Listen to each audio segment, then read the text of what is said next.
To make a Chime account under 18, you will need to have a parent or guardian involved in the process. Chime is a mobile banking app that offers a range of financial services. But it has strict rules about who can open an account. If you are under 18, you can still use Chime, but you will need to have a parent or guardian with you.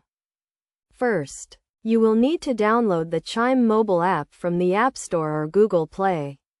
Once you have downloaded the app, you can start the sign-up process.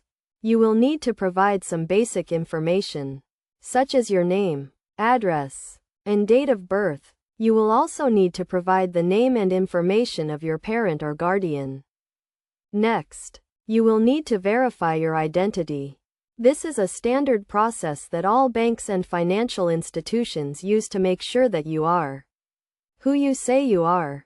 You will need to provide a valid form of identification, such as a driver's license or passport. Your parent or guardian will also need to provide their identification. Once you have verified your identity, you can set up your account. You will need to choose a username and password, and you will need to set up security questions to help keep your account safe. You will also need to link a funding source, such as a debit card or bank account, to your Chime account. This will allow you to add money to your account and start using it. It is worth noting that Chime has a specific account type for minors, called the Chime Savings Account for Minors.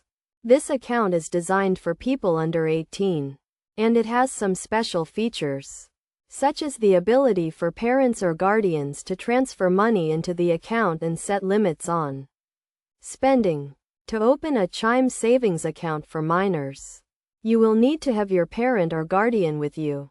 They will need to provide their identification and sign up for the account with you.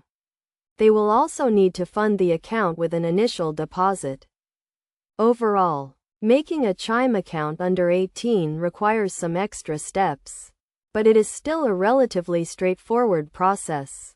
By following these steps and having a parent or guardian involved, you can start using Chime and taking control of your finances. Remember to always follow best practices, such as keeping your account information safe and secure, and being mindful of your spending habits.